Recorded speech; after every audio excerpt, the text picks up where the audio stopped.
They look at you and go, he is a victim, because that's what you look like, my friend, and that is your own choice. All right, guys, so I'm going to be reacting to Andrew Tate, okay? And some of you guys may have heard of Andrew Tate, the former professional kickboxer turned internet personality, playboy millionaire who says a lot of things that the left defines as misogynistic, triggering a whole bunch of them because he's actually giving them some red pill truth, right? Yeah, that guy, okay, who is rose to viral fame, particularly after Kevin Samuels died, because I believe that there was a space left in the red pill / manosphere community that obviously was going to try to be filled by somebody that was going to come along and say something super controversial, right? That's kind of what happens when you have a hole that's left in a space like that. Somebody's gonna try to fill it, right? So that means you have a whole bunch of people out there that are gonna try to intimidate, right, those that came before, and try to say things that are even more controversial, right? Turn it up another notch. And boy, oh boy, oh boy, is Andrew Tate really the pinnacle of red pill ideology, okay? As he does not hold back on his views when it comes to subjects like the patriarchy, masculinity, women, you know, all the subjects that trigger the liberal left. And this debate right here, right, this pink-haired liberal is going to be so triggered by Andrew Tate, who's at the bottom right here. And I want to react to this debate because there are some things I do agree with that Andrew Tate says, and there's some things I disagree with. But again, this right here is absolutely glorious, right? Anybody that is destroying liberals, hey, you know, I can agree with them at least on something, right? And it is always entertaining to see. And this debate right here is really going to highlight the difference between somebody with a more masculine, no victimhood mentality versus the progressive / liberal that is more feminized and has a victimhood mentality, that lives in a victimhood world. Before I get into this, I just want to let you guys know, if you like my channel, you want to support my channel, you can do so using the links in the description below. You support the Patreon, you support the PayPal, you support the merch. There are multiple ways to support the channel if you would like to do so, including getting yourself one of my new donkeypox shirts, the disease that is infecting America, right? Or you can get one of my shirts that Andrew Tate would definitely probably approve of in regards to the message. My no days off / hard work patriotic t-shirts. And you can get them at my website, gforemanbcp.com, and get 20% off using discount code gforemanbcp. So without further ado, let's get into this. They look at you and go, he is a victim, because that's what you look like, my friend, and that is your own choice. See, that's just it, though. The only reason they would choose you in that element is because of the patriarchal, male-dominated society. Here we fucking go. Here we go. All right. Here's the deal, Andrew. This is fun. No.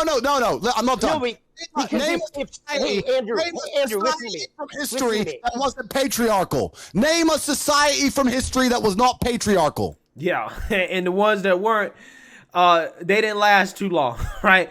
The ones that were matriarchal did not last that long, okay? There's a reason why you haven't really heard of very many of them, right? See, listen to me, though. That is why people like yourself are bugging and going into hyper mode right now, because society's changing. Society is changing. I'll tell you why, my friend. I'll tell you why we cannot name a single society in history across the entire planet that was not patriarchal. Because patriarchal societies are optimized to survive. When things get difficult, when people are put in survival situations, we naturally revert to our gender roles. I'll tell you something. If we were all on a ship and the ship got shipwrecked, the men would start building and digging and hunting, and the women would start gathering and doing what women are naturally adept at. Because when it comes down to survival, you have to do what you are most competent at. And men are more competent at certain things, and females are more competent at certain things. I'm not saying not all men. Not all men. And yeah, so yeah, you can see why the mainstream liberal media already hates this guy, right? Because he is speaking about traditional gender roles and telling the truth about what happens if ish hits the fan. Okay, see, a lot of people take this for granted because we live in a society where everything is taken care of, right? For the most part, we don't hunt for our food anymore. Okay, we don't have to go out and, you know, grow vegetables or anything like that, or to, you know, build our own houses and, you know, look out for other tribes that might come and kill us and stuff like that. We don't have to do that anymore, right? all that stuff is kind of taken care of. So that being said, people forget about our natural gender roles and what men and women are inclined to do based off biology. Men are providers and protectors. Women are more nurturing, okay? They're more caring.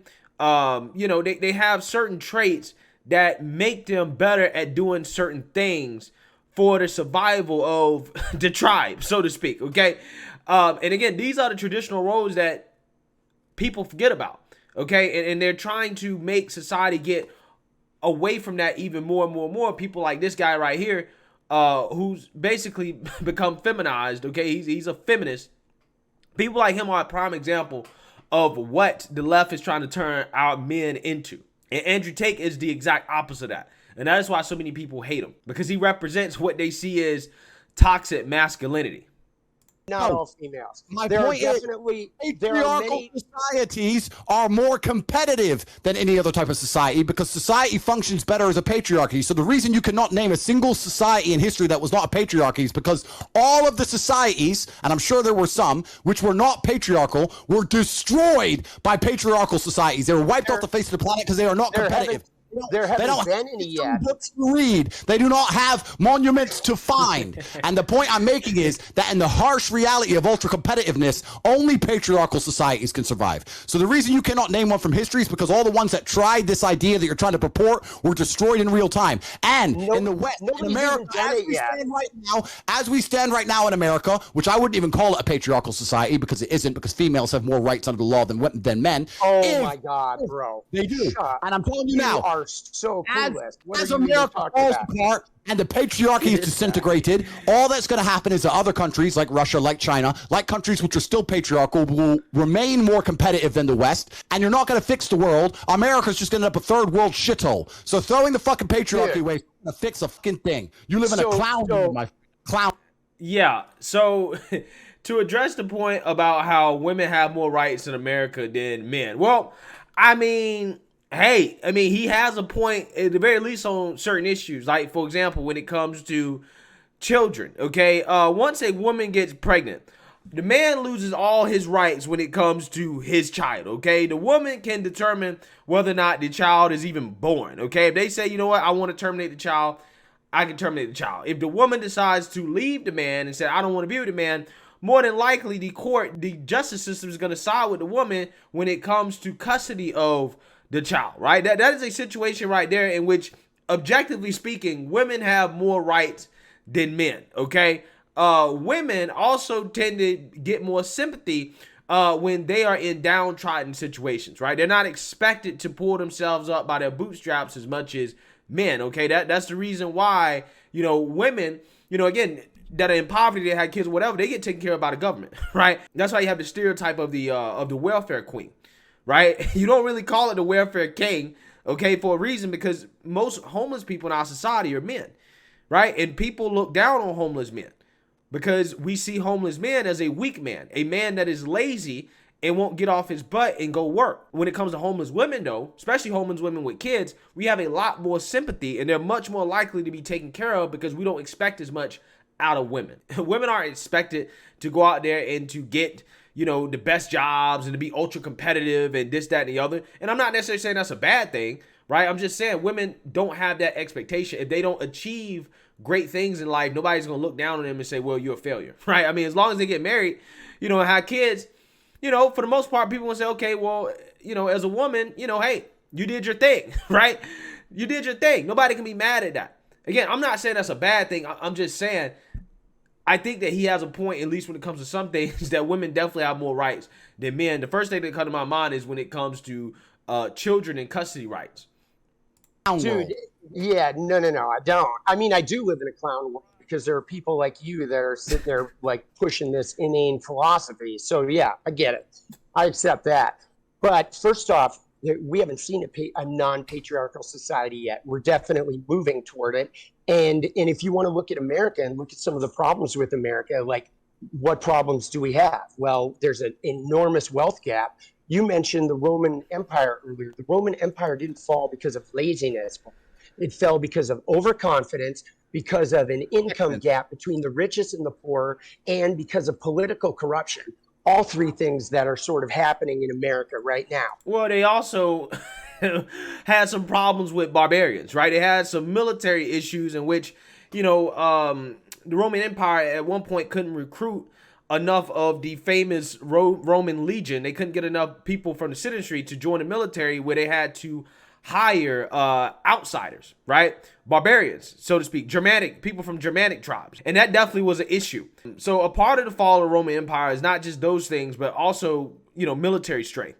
So absolutely, America could fall, but it's not because men were turning soft, right? The idea of men being soft, the idea of men being soft, Andrew, is a battle cry of men who see that purely physical stature is no longer the only defining quality. Because like you said, they could line me and you up, and all those brutes like the cops or somebody looking for pure strength would choose you to defend them.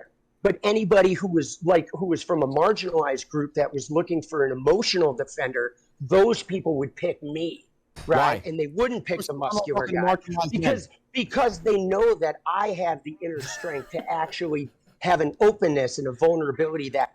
So you're a woman. So that's what you said. They're going to look to you for the same reason they would look to a woman, okay? For emotional support, right? Because that's what you look to a woman for, emotional support.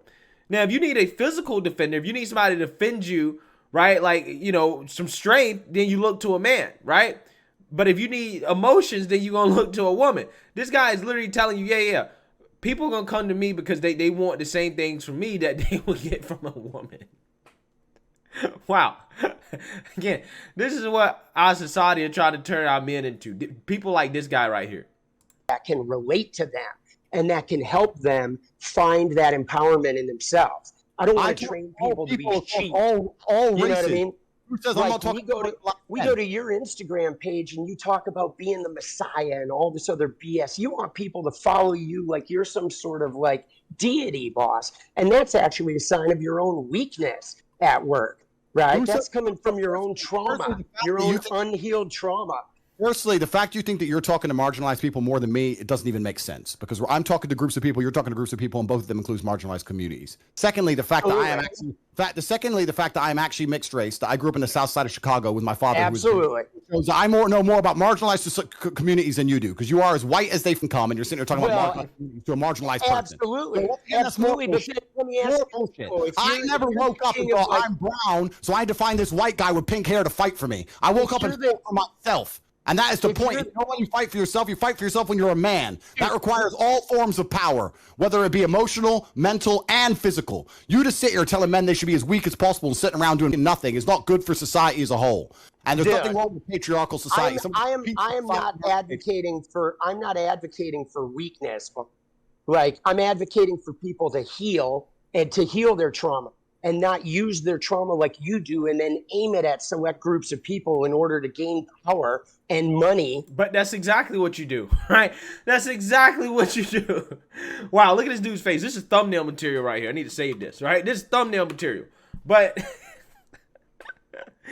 yeah, that's exactly what white liberals do, particularly when it comes to their interactions with marginalized people, right? When they go out here and they virtue signal, telling, black people or marginalized people, whatever, how victimized they are, they're doing it for power and money. They do it to maintain influence and power over them and tell them what they should care about and what they shouldn't care about. And on top of that, they get rich off of it, right? This dude is doing the exact same thing he accuses Andrew Tate of doing. Right, and status, so you can walk around with the deity, right? I think that all men, if you're a good man, you're going to have a traumatic life. That's part of being a man. And I think it's not even a part of being a man. It's a part of being a human being on the planet. Okay. You're going to have a traumatic life. Sure. Right? But you got to heal the trauma. The trauma doesn't make you unless you heal it. If you don't heal it, you go around, say, dumping it on women. Right? By waltzing around talking about how you got to protect women. You got to get a cut of her OnlyFans and all this because you own her private parts. That's nonsense, bro. That's nonsense. That's your trauma speaking. It depends how you heal the trauma, right? And when I said that being a trauma is part of being a good man, you said it's part of being a human. I agree. But I think you can be a very, very good woman with a good heart, and you can be a good person. You don't need a traumatic life to be a good woman. However, to be a good man, you need to have a traumatic life, because any man who's not had I'll tell you why. Let me answer. It's- Any man who's not had difficulty, any man who's not gone through something that's difficult is not very good at being a man, because when shit hits the fan, people turn to the nearest man in the room and say, what is the solution? Someone just broke in the house, you go to the man. A natural disaster, a hurricane, you go to the man. There's a war, you go to the men. So men who have not been through trauma are not very good at being men because they're not capable of dealing with trauma. Wait, So pause right there, though, Andrew, because you said when you go to war, you go to the men. But the only reason you have a war is because of men and their lack of awareness about their own feelings. That's so why you're war saying- exists in the first place. So you're saying If you if had the world- more women leaders, we wouldn't even have war. Yeah, that's just objectively not true, right? That's just objectively not true, okay? All the queens of England that was super warmongers, Catherine the Great of Russia, okay, who took over Ukraine and Crimea, right? The same thing that Putin's doing right now. There are plenty of women leaders that we can name that were warmongers, that started wars, right? So again, this guy is super ignorant, okay? And he's just spouting this talking point that I've heard so many times about how, well, if more women were leaders, there'll be less wars. Again, as if women aren't prone to making emotional and irrational decisions, especially when they don't have to fight, right? When they don't have to fight, it's easy for women to go to war, right? You ever seen women argue with each other? Okay, in workspaces and places like that, women will get mad about the pettiest thing and they will go to war over that, right? They will go to war over the pettiest thing and will never, ever, ever forgive and will hold a grudge for the rest of their lives, okay?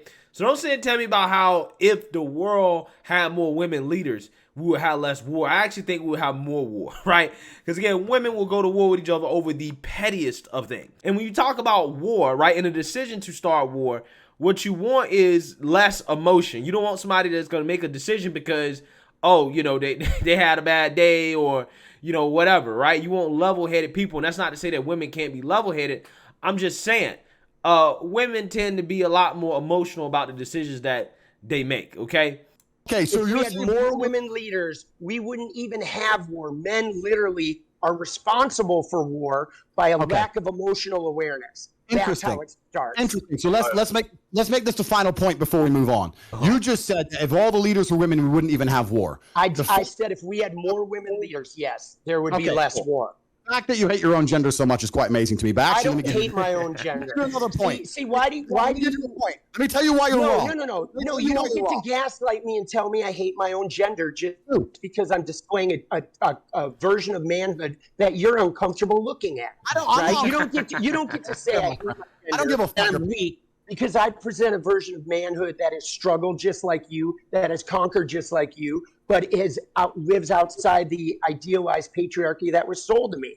You don't get to gaslight me because you're uncomfortable with the type of man that I am. You love men. You love men. Cool. The point I'm making is you saying that the world wouldn't have Dude, you are backed up against the wall. Wait. No, chill. Let Tate have his final statement, then we're going to wrap this up and get someone else. All right. Yeah, I'm in here right now. I just got to fix my camera. One second. Yeah, you're chilling.